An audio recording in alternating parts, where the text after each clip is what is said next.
I've been. This is Vita from San Leandro. Hey, how's it I'm going? so glad to hear your voice, and I'm so just so many things that the DNC has done from the beginning of this election process, the primaries.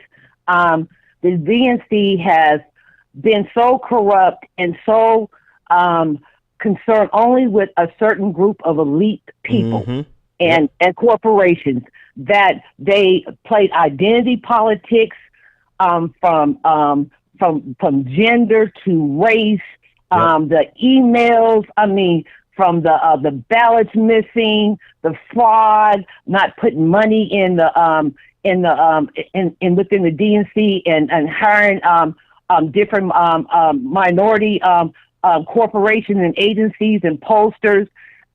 They have this elitism where they feel that, quote, mostly white Caucasian people are only the smartest people that can do the work inside the DNC and the corporations that they hire.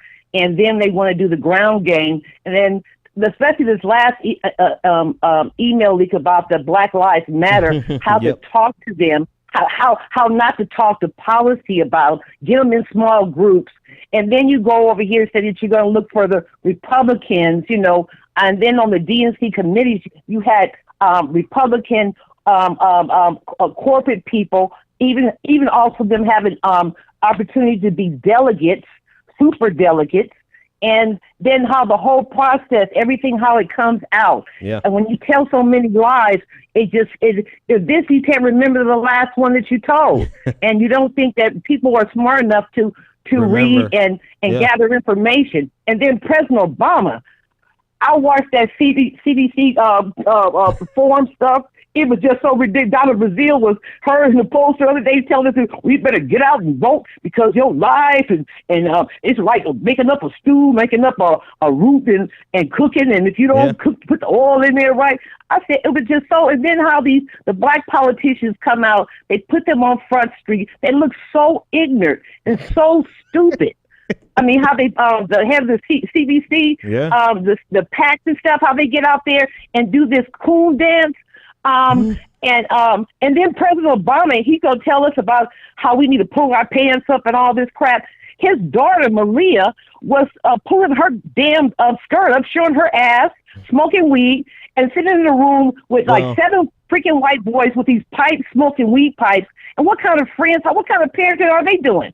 Well, ain't nothing wrong with showing your ass and smoking a little weed. Now I'm a vouch for her on showing your ass and smoking some weed, because that's what you do as a teenager. But I get your point.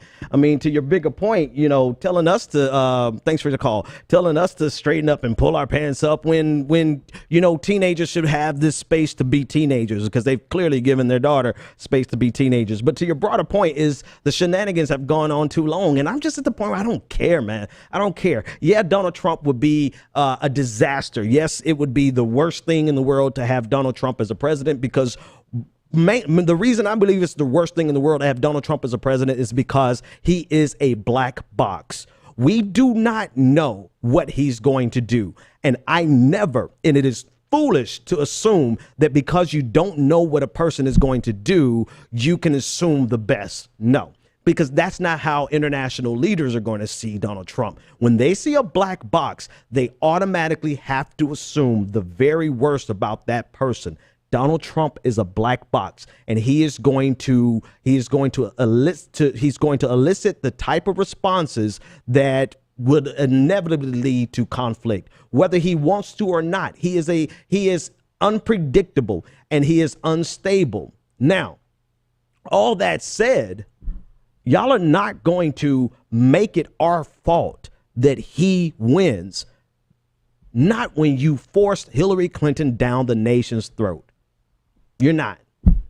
It is nobody's fault but the DNC and Team Hillary Clinton and everybody who's going to support her. You have nominated one of the weakest candidates in American history, second only to Donald Trump. The most unliked candidate in American history, second only to Donald Trump. And you expect us to feel some type of remorse or guilt because she can't beat Donald Trump without us begrudgingly giving her our support when she has done nothing to earn our support except spit in our face on policies that are important to us and dismiss us by embracing the far right neoconservative foreign policy hawks and embracing the far right neoliberal economic policies of the Republican Party while embracing a Tim Kaine. I'm sorry.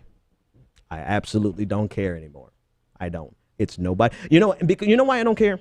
Because you can only threaten people so much and so long and so far before they get to the point where they completely don't care. First, you threatened us and said if you're supporting Bernie Sanders over Hillary Clinton, it's because you're a sexist. And if you're not a sexist, you have to vote for Hillary Clinton. You threatened us that way. Now it's Donald Trump is going to end the world. And so you have to vote for Hillary Clinton. Now it's Obama's black legacy. And if you want to love Obama, then you got to support Hillary Clinton. I mean, you threatened us with one too many things. And I'm just at the point where I do not care. It's not my job to force Hillary Clinton into office. That's the job of all the people pandering propaganda. That's the job of Joy-Ann Reid. That's the job of Jonathan Capehart. That's the job of President Obama. That's y'all job. And, I can't help it if you have damaged goods that nobody, about 50-50 won. All right, so here are the polls.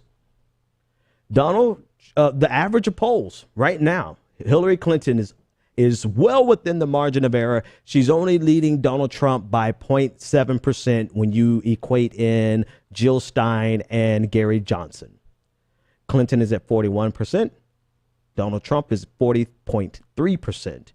Jill Stein is at 3.1%, and Gary Johnson is at 8.6%.